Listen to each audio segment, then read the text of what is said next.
उसी क्रम में बच्चों के फीडबैक से के क्रम में ही दो हमारे पुराने छात्र हैं जो 105 बैच के पानीपत ब्रांच से ही इन लोगों को मैंने जो इनका सिलेबस था सिलेबस कंप्लीट करने के बाद सिलेक्शन ब्रांच में भेज दिया था। पुनः ये पानीपत ब्रांच में आए हैं, किस लिए आए हैं, कब से हैं यहाँ पर, इनसे पूछते हैं, इनसे जानते हैं गुरुकुल के माहौल के बारे में। कब से हैं आप लोग, कब से हो यहाँ पर? सर मैं 105 का स्टूडेंट हूँ, तो सर मुझे लगभग 14 महीने हो गए सर यहाँ पे। 14 महीने हो गए? जी सर। 14 महीने से आप यहाँ पे हो? सर 14 में से मैं यहाँ से ही हूँ। और अभी सर इससे पहले मैं सिलेक्शन मैच में गया था गन्नौर। मतलब कि 7-8 महीने जो आपका फाउंडेशन का टाइम था वो कंप्लीट हो गया था, उसके बाद आपको मैं सिलेक्शन ब्रांच में भेज दिया था। जी सर, जी सर। लेकिन फिर आप फाउंडेशन बैच में आए हुए हैं? सर क्योंकि सर मेरा सर फर्स्ट अटेम्प्ट था, एसएससी स्टेनो का सर एग्ज़ाम क्लियर हो गया। उस बेसिस पे सर मैं यहाँ पे स्किल की तैयारी करने के लिए आया हूँ सर, क्योंकि वहाँ पे शेड्यूल वगैरह रहता है, तो इसीलिए सर। यानी कि सिलेक्शन ब्रांच में आपको वहाँ के शेड्यूल के हिसाब से इस चीज़ की तैयारी करने में दिक्कत आती है। हाँ सर। इसलिए आप पुनः फाउंडेशन बैच में आ गए? जी सर, जी। मतलब आपके 14 महीने में कुछ दिख रहा है, इम्प्रूवमेंट दिख रहा है? बिल्कुल सर, बहुत इम्प्रूवमेंट है सर। खास करके यहाँ के मॉक टेस्ट वगैरह जो होते हैं सर, उससे इंग्लिश सर हमारी बिल्कुल डेवलप हुई है सर। उसी की बेसिस पे हमारा स्टेनो वाला एग्जाम क्लियर इजीली हो गया सर। अच्छा, स्टेनो इंग्लिश आपकी पहले कैसी थी? सर बहुत बेकार थी सर, कॉन्फिडेंस ही नहीं था कि इंग्लिश में हो पाएगा कि नहीं हो पाएगा। ऐसा तो नहीं कि माइक पे ऐसे बोल रहे हो, नहीं, पीछे नहीं, कुछ हो, नहीं, जो भी हकीकत हो बताना बच्चों को। बिल्कुल सर, हम दोनों का सर एसएससी स्टेनो क्लियर हुआ है दोनों का सर। सेम ही है सर, हमारा सर सेम एसएससी स्टेनो का ही है।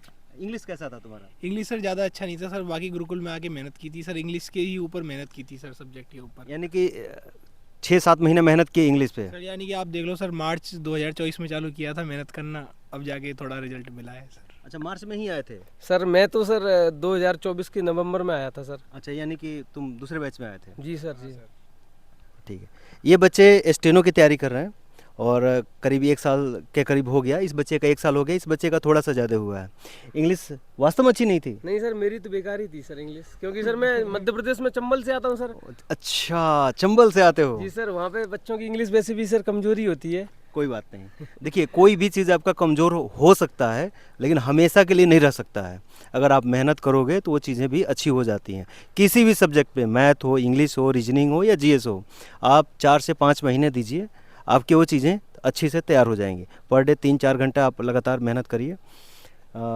तो अग्रिम शुभकामनाएं हैं आप लोगों को। Sir thank you sir.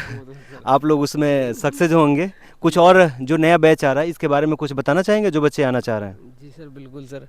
Sir बिल्कुल आइए, आपका स्वागत है पानीपत कैंपस में। हमारे रंजीत सर हैं, काफ़ी अच्छा मेंटरशिप करते रहते हैं और यहाँ का माहौल भी बहुत अच्छा है। जैसा कि आप देख सकते हो, वातावरण भी बहुत अच्छा है। पढ़ाई का शेड्यूल तो है ही सही, 11 घंटे तो आप मिनिमम पढ़ेंगे ही पढ़ेंगे। और 11 घंटा मिनिमम पढ़ेंगे ही पढ़ेंगे पढ़ेंगे सर। कहीं ऐसा तो नहीं कि बोर होने नहीं लगे? नहीं सर, शेड्यूल टाइम ही सर इतना रहता है। उसके अलावा आप धीरे धीरे बच्चों को देखते हुए और भी टाइम दे पाओगे, उसमें अपना मैक्सी से मैक्स करोगे सर आप तो जाके। मतलब देखा देखी पढ़ाई होती है? जी बिल्कुल सर। अगर बगल के सीट पे कोई बैठ के पढ़ रहा है तो पढ़ना, बिल्कुल हाँ, सर। पढ़ने का मन करेगा ही बिल्कुल करेगा। सर। कैंपस काफ़ी अच्छा है सर, यानी कि कैंपस का माहौल वगैरह काफ़ी अच्छा है सर। अच्छा, ये कैंपस, मैं इस बारे में पूछ ही नहीं रहा था, ये कैंपस कैसा है आप लोगों के लिए? कैंपस सर बहुत प्यारा कैंपस है सर, यानी कि रहने करने के हिसाब से, खेलने कूदने के हिसाब से सब तरीके से बेस्ट है सर ये। कंजेस्टेड तो नहीं है? नहीं सर, बहुत खुला कैंपस है, यानी कि लाइब्रेरी में भी दिक्कत नहीं है, रूम में भी दिक्कत नहीं है, खाने में भी दिक्कत नहीं है, ठीक है सर। मतलब कभी-कभी कैंपस सर खाने का हो जाता है, लेकिन कभी कभी ठीक है सर, बाकी चीज़ें ठीक? बाकी जी ठीक सर है बिल्कुल ठीक है। मतलब आप लोग अपनी पढ़ाई से जो टाइम यहाँ दिए हैं गुरुकुल में, उससे संतुष्ट हैं कि असंतुष्ट हैं? संतुष्ट है सर, बिल्कुल सर संतुष्ट है सर, अभी तो पूर्ण सर रूप से अभी संतुष्ट है सर। मतलब अभी भी लगे हुए ही हैं? सर ये है कि सर एग्जाम लेके जाना ही है। 16-17 तारीख को स्किल डेट भी आ गई सर, तो उसी की प्रिपरेशन में लगे हुए हैं सर अभी फिलहाल। तो इसी के साथ सर बच्चों को बस बोलना चाहेंगे कि जल्दी से जल्दी आइए और हमारे साथ अपनी तैयारी में जुड़ जाइए। ये हमारे पुराने बच्चे हैं, 105 बैच के हैं। जब मैं यहाँ आया था उस समय ये बच्चे आए थे, उसी समय आए थे ना? सर, हाँ, मेरे आने के बाद ही आए थे। इन बच्चों को शुरू से मैं देखा हूँ, बच्चों के कैसे नंबर कभी ज़्यादा आते थे, कभी कम आते थे, कैसे डिमोरलाइज होते थे, कैसे इनको मोटिवेट कर कर के। 60 नंबर से स्टार्ट किया है सर, यानी 60 नंबर से? 60 नंबर से स्टार्ट किया है सर। और अब कितना आया है? अब सर 120, 130, 140 के समथिंग आ रहे हैं। 140 तक आ रहा है? जी सर।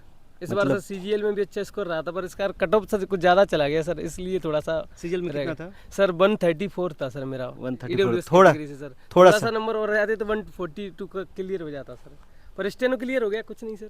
कोई नहीं, एक नौकरी मिलनी चाहिए। मेरा भी बच्चों से यही कहना रहता है कि एक नौकरी ज़रूर मिलनी चाहिए 1.5 साल के अंदर में। अगर कोई बच्चा फाउंडेशन में आ रहा है, हमसे जुड़ रहा है, तो 17-18 महीने काफ़ी होता है। 8 से 9 महीने लग जाते हैं बच्चों को फाउंडेशन जो सिलेबस होता है उसे कंप्लीट करने में। जब बच्चा रिवीजन करना शुरू होता है, करता है, तब जाके बच्चों में असली इम्प्रूवमेंट दिखता है। और जितनी बार बार चीज़ों का रिवीजन करेगा उतना ही अपनी सफलता के नज़दीक पहुंचेगा। यही एक फार्मूला है इसका। इससे ज़्यादा कुछ नहीं करना है, बस बार बार प्रैक्टिस करिए और समय देना पड़ेगा। हर चीज़ के लिए समय एक निर्धारित होता है। 11-12 घंटा पढ़ रहे हैं, 17-18 महीने बहुत होते हैं किसी भी सफलता के लिए। तो इसी के साथ थैंक यू आप लोगों को, आपने बहुमूल्य समय दिया। आप लोग कहाँ जा रहे थे? सर हम रूम पे जा रहे थे सर। अच्छा, अभी रेस्ट करना है आप नहीं लोगों सर, रेस्ट नहीं करना था सर, कुछ सामान लेके आना था, तब तक हमने रोक लिया। को? कोई बात नहीं, आप जाना। कोई अगर फाइन वगैरह किसी चीज़ के लिए कोई रोके, बता देना कि सर के पास में था। ओके जी, थैंक यू।